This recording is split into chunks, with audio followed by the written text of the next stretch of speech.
Okay, so good afternoon. I'm presenting to you as if you are the community, and this is an engagement process, and I just want to see what your thoughts are on what I'm doing. Okay, so I'm here to talk to you today about why Council needs a disaster recovery information page on their website.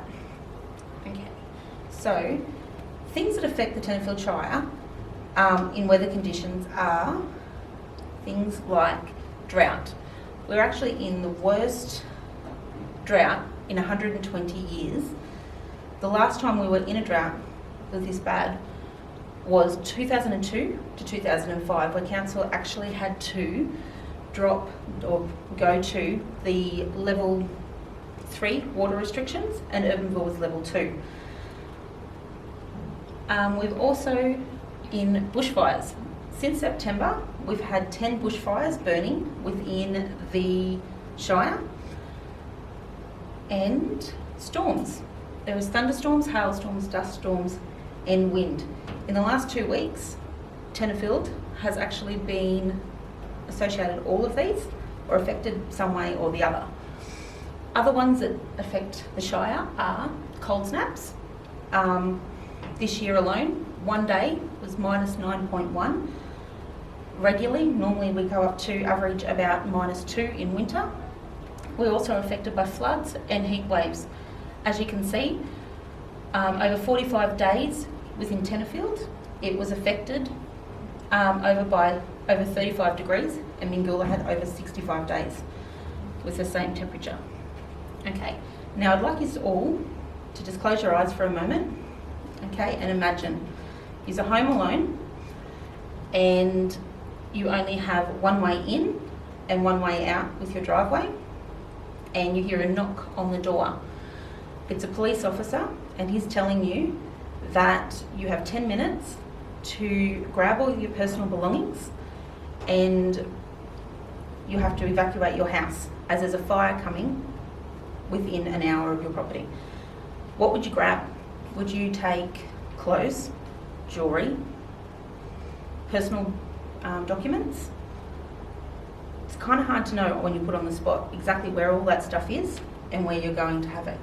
Okay, so if you open your eyes, if you had this form made available to you prior to the fire season, had it all packed up in one of these little storage boxes, it would make it a lot easier to grab just the stuff that you use every day.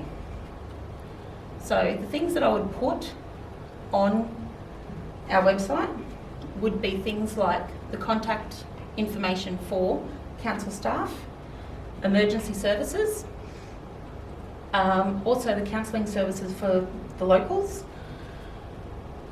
and also counsellors, so they could contact them should they need a tree needs to be pruned up or whatever. Also would contact charities, local charities and organisations to see if they wanted to be put on here for contact information. For Salvation Army, St Vincent's de Paul, Blaze Aid, they would be after a fire or something, Lifeline, and even the local charity groups like Rotary and Lions. They would have a choice whether they'd like to be on there, and then if they needed to update their details, it would just be a simple email to council letting us know that their details have changed. But in saying that, there's also other people that are actually not just affected by this, they also want to help. I've been contacted by 3 or 4 people from Brisbane alone asking whether or not or how they can help, because they've noticed that Stanthorpe has things everywhere, all on their websites, but they couldn't find anything for Tenterfield, and they've got a local attachment to Tenterfield and they wanted to help. Even with Buy a Farmer a Bale, the money goes into that, but you can't guarantee the bale to actually stay within our Shire. So with this, if we actually had information on where to donate, whether it be money, water, food, items or fodder, it would actually help that, but also information on how to volunteer. Not just joining the RFS, SES or our local fire station, but also Blaze Aid in cooking for them when they're here. Or you can also contact a local charity and see if you can help whether it be meals or anything like that. The information guides that I would put on there would be emergency evacuation plan template, which is what we saw earlier. How to prepare your home. You get this off the RFS website. Bushfire survival plan. Again, it's off the RFS website. Stock management plan. Again, this is aimed for more on drought. And a link to Council's drought management plan. Some of the websites that I would put links on there too would be for emergency, drought, fire and flood. Just because you can't put all the information on our website, I would have it so that I could make it available, and then it would be up to each department to update them. Also available grants. These are just 3 available grants that we've got going at the moment that other people that may not know about it. Having it all in one location would make it a little bit easier. Also available apps to download. Some people might not be aware that Tenterfield has an app of their own and there is information on it, but also the other 2 which help when it comes to storms and fires. Okay, if this is established on our website, okay, council staff would complete checks once a month to ensure that it is updated and that it's correct. We'd also make sure that we put in information on the bottom saying that it was true and correct at the time of upload. And also we would give the details to businesses and that if they would like to put their details on there to be contacted for help. Alrighty. There are other councils that are doing this council does have information on the bushfire recovery, but on our website it is a little bit hard to find. Where these ones here, all you do is click on the community, disaster recovery information, and it's all there. Okay, thank you very much. Any questions? I have a question. Yes. If people don't have access to council's website and they don't have a computer, how would they access this information? Yeah. Okay, so they'd access the information whether they could come to the front counter of council and we could print off a hard copy of what information that they're directed to, or they could go to the library, and I'm sure the library staff would help assist them if they don't know how to use the computer or something like that. Thank you. Thank you. Next. On the website links that you had for the other departments, what sort of information would you expect to find on there that you wouldn't have on council's website already? Sorry, what was that one again? The web links for the other departments that you'd listed, like the RFS, etc.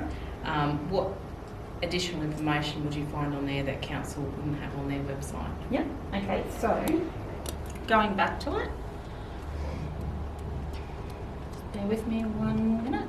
Okay, so the emergency services one, okay, it's the Office of Emergency Management. You find things on there for the list of evac centres that are open, also disaster welfare centres or points. There's also contact information on immediate assistance, people like Salvation Army, Red Cross.